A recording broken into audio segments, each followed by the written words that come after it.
Pendant plusieurs années, le Bénin a adopté différentes politiques intégrant officiellement les pratiques communautaires au système de santé. Ceci afin de le structurer et le professionnaliser. Ainsi, la nouvelle politique nationale de santé communautaire PNSC vient renforcer cette dynamique en intégrant les volets préventifs, promotionnels et curatifs pour un accès équitable et un système plus résilient. Avant 2020, le Bénin avait fait l'expérience de plusieurs politiques de santé communautaire, notamment dans les années 2010 et puis en 2015. Mais l'évaluation de ces différentes politiques ont montré qu'il y avait un certain nombre d'insuffisances qui ne permettaient pas à ce que les résultats escomptés par ces différentes politiques soient atteints. C'est pour cela que au cours de l'année 2020, le président Patrice Talon et son gouvernement ont, à la suite des réformes qui sont intervenues dans le secteur de la santé, mis l'accent sur un certain nombre de priorités. Dans le domaine de la santé, nous avons à titre de priorité la santé communautaire et cette nouvelle politique a été adoptée en Conseil des ministres en 2020 pour prendre en compte les différentes insuffisances qui étaient observées, mais également ajuster et prendre en compte les aspects qui devraient permettre à ce que on puisse avoir les résultats de santé qui étaient prévus. Deux acteurs clés naissent donc, les relais communautaires et les agents de santé communautaire qualifiés.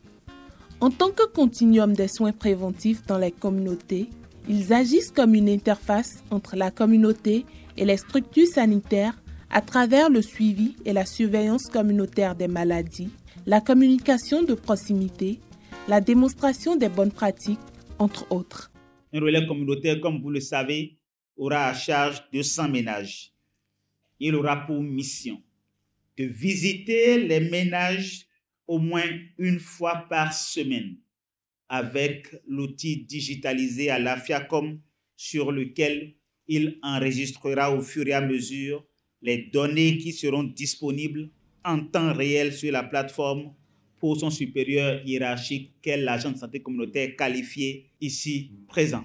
Partie de 6 communes pilotes, aujourd'hui, toutes les 77 communes sont couvertes par plus de 15 000 relais communautaires, supervisés par plus de 500 agents de santé communautaire qualifiés. Aujourd'hui, je vous exhorte à me suivre pour une visite à domicile.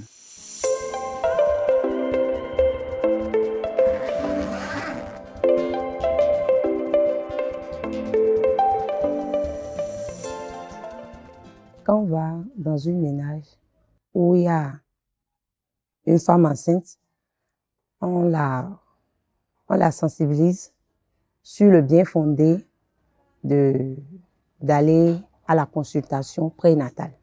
Je suis relais communautaire et notre rôle, c'est d'aller dans les ménages et sensibiliser les populations et dans le but de préserver leur santé.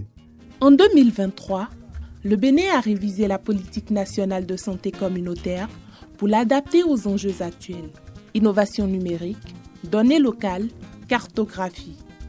Les partenariats se renforcent entre l'État, la société civile, les collectivités et les partenaires techniques et financiers. La santé devient l'affaire de tous, portée par les communautés elles-mêmes. Au niveau opérationnel, l'UNICEF a appuyé pour l'identification d'abord des relais communautaires, l'identification par les communautés. On a procédé à leur formation, renforcement de capacité et ensuite on les a équipés. Nous avons donné au total 1705 vélos pour renforcer le déplacement et la mobilité de nos relais communautaires. Nous sommes aujourd'hui, au niveau global, confrontés à des enjeux complexes allant de l'accès aux soins de santé pour tous à la lutte contre les maladies infectieuses émergentes. Et je suis convaincue qu'ensemble, nous pouvons surmonter ces obstacles et bâtir un avenir où chaque citoyen, chaque fille, chaque garçon a accès à des soins de santé et à une vie saine, et ce, grâce à notre politique de santé communautaire, à une forte contribution des relais communautaires et des ICQ.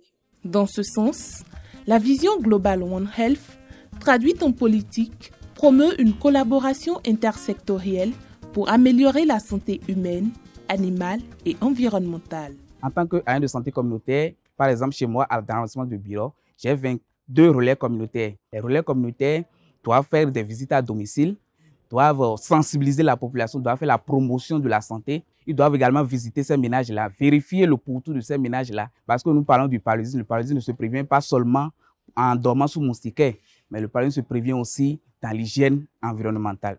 Depuis l'adoption de la politique, de nombreuses avancées ont été enregistrées. Les résultats sont prometteurs. Depuis lors, le taux de consultation a augmenté. Les performances sanitaires se sont significativement améliorées dans plusieurs zones sanitaires. Aujourd'hui, dans ces 6 communes, nous avons constaté une amélioration nette de la couverture en soins pour ces femmes et pour ces enfants. Les questions d'hygiène aujourd'hui sont résolues. Les questions d'épidémie et même des alertes qui peuvent constituer des dangers pour la population sont remontées rapidement. Le rôle de ces acteurs communautaires est vital et apprécié par la population.